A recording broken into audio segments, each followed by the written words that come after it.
Hellbound Season 1 featured several concepts and events that audiences will need to remember before the second season of the Netflix original K-drama premieres.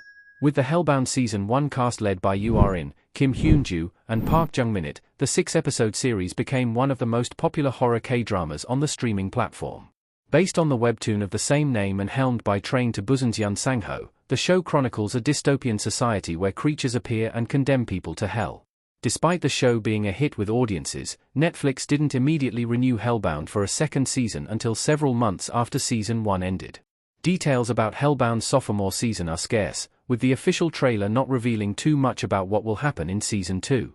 The Netflix original K-drama will be returning for its second season on October 25, 2024, with a notable change to its original cast. 12. Demons executed people who were hellbound. The creatures are violent and ruthless to fulfill the prophecy. In the first episode of Hellbound, audiences are introduced to giant, terrifying creatures from hell. These creatures will later be known as demons, beasts who are sent to carry out God's will. Before the demons drag someone to hell, an angel of God has to appear to a person.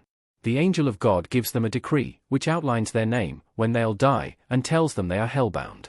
When the predetermined time comes, a trio of demons, who act as executioners, show up and fulfill the prophecy. Initially, no one believes the demons or the decrees are real until the executions become public. The demons are violent and ruthless when fulfilling the prophecy. Their stone-like exterior helps them withstand any weapon used against them, making it impossible for humans to do any damage or kill them. 11. Jung Jin-soo started the new truth after receiving the decree.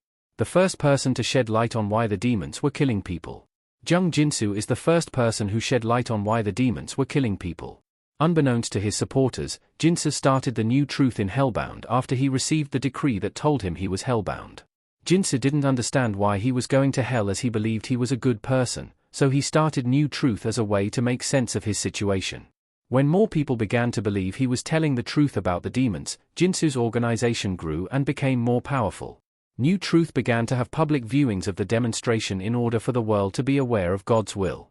Jin-soo inspired cult-like loyalty, and members of New Truth viewed him as the person who God chose to help humans on their road to righteousness. The cult leader eventually died on the day of his execution, but his decree was kept secret. 10.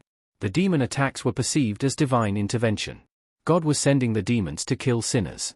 When the demons started showing up and executing people, no one understood the reason behind the attacks. But thanks to Jung Jin-soo and New Truth, the executions began to be perceived as divine intervention. According to the New Truth doctrine, God was sending the demons to kill sinners so that people would know what his will was.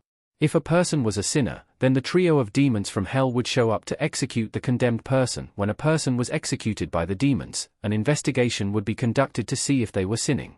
The idea was to make it seem like only bad people who were going against God's will would go to hell. Apparently, humans forgot the concept of sin and they saw no point in repenting and seeking redemption. So God found a way to show them what hell was like in order for humans to be more righteous. New Truth became extremely powerful under Chairman Kim Jong-chil's leadership. He ruled New Truth with fear. Before Jin-soo became the leader of New Truth, he went to a pastor, Kim Jong-chil, to confess that he had received the decree. The two made a deal that Jong-chil would be the leader of New Truth following Jin-soo's death in exchange for keeping his execution a secret. Unlike Jin-soo, who inspired loyalty from his followers because he was beloved, Jong-chil ruled New Truth with fear. The New Truth under Jong-chil's leadership was extremely powerful. They controlled every aspect of society including the arrowhead, and televised all executions the organization was aware of. They created a studio in their building where they would film the execution. It was against New Truth's rules to keep a decree a secret. Instead of helping people be aware of God's will, the public demonstrations ended up creating a stigma against the accused and their family members who were vilified for knowing someone who was hellbound. Sodo helped people have private demonstrations. Something that is considered a violation. Given the stigma that people who had gotten decrees were receiving from society, many wanted to keep their demonstrations private. Some even reached the extent of dying by suicide just so they can leave the world away from prying eyes. However, keeping a demonstration secret would be considered as breaking the New Truth's law. So an organization called Sodo found a way to help people who wanted to keep their demonstrations private so their family members wouldn't be attacked by society or the New Truth. However, the New Truth ended up discovering what Sodo was up to. They came up with a plan to take down Sodo and used the arrowhead to kill several members of the organization. Their plan backfired, and the world found out the secrets the new truth was hiding and the violent methods they used to remain in power.